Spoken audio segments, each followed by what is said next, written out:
Hello बच्चों, मैं आपका गणित शिक्षक कमलेंद्र हूँ। आज हम लोग कक्षा 9 गणित की NCERT की पुरानी किताब की प्रश्नावली 13.3 या सत्र 2023-24 की NCERT की किताब की प्रश्नावली 11.1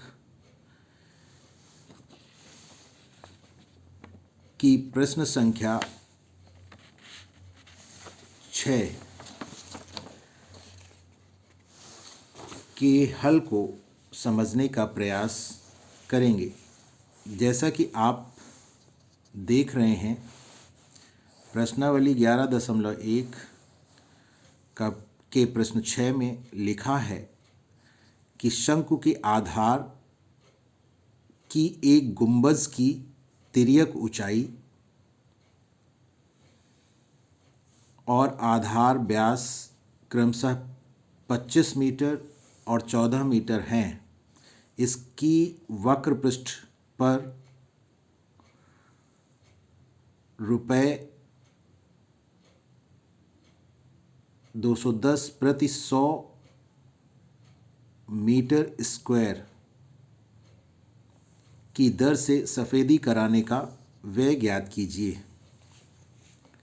जैसा कि आप देख रहे हैं,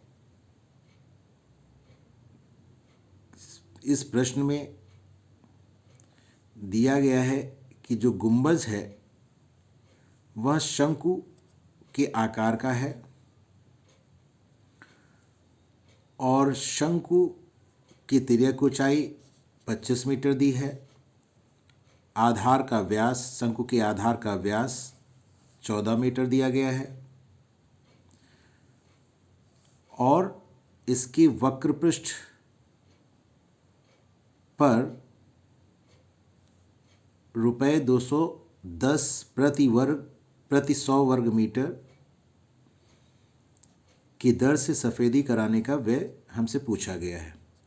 तो यहाँ पर वक्र पृष्ठ, शंकु का वक्र पृष्ठ हमें ज्ञात करना है। शंकु का वक्र पृष्ठ का फॉर्मूला हमें पता होना चाहिए। पाई आर एल होता है, जहाँ पर आर शंकु के आधार की त्रिज्या होती है, एल शंकु की तिर्यक ऊंचाई होती है। तो यहाँ पर तिर्यक ऊंचाई 25 मीटर पहले से ही दी है और शंकु के आधार का व्यास दिया गया है, त्रिज्या नहीं दी गई है। तो त्रिज्या को हम ज्ञात कर लेंगे। आप जानते हैं व्यास का आधा त्रिज्या होती है, तो इसलिए हम व्यास से त्रिज्या को ज्ञात कर लेंगे। उसके पश्चात वक्रपृष्ठ वाले, शंकु के वक्रपृष्ठ वाले सूत्र में हम आर और एल के मान रखकर वक्रपृष्ठ को ज्ञात कर लेंगे और फिर सफ़ेदी कराने का व्यय ज्ञात कर लेंगे। तो हम यही करने वाले हैं।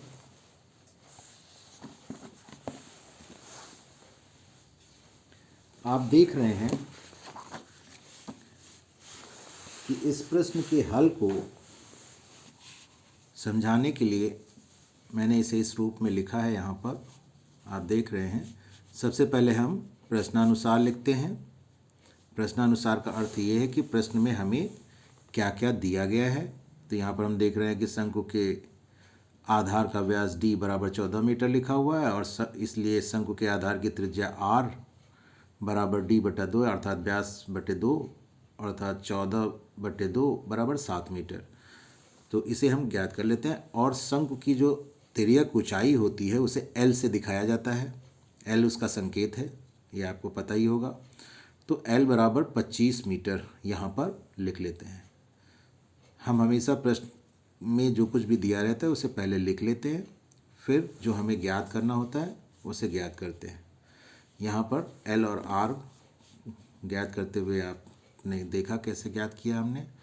और फिर इसके पश्चात हमें गुंबज का वक्रपृष्ठ चाहिए जिस पर सफ़ेदी करानी है।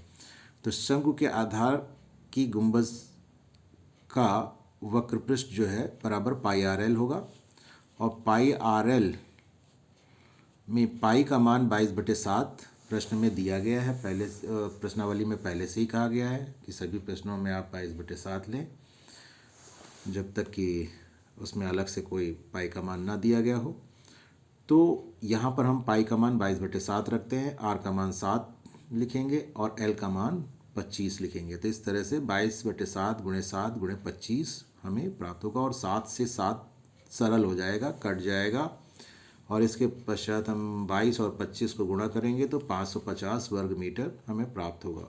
अर्थात जो वक्रपृष्ठ जिस पर हमें सफ़ेदी करानी है उसका क्षेत्रफल 550 वर्ग मीटर हमें प्राप्त हो गया।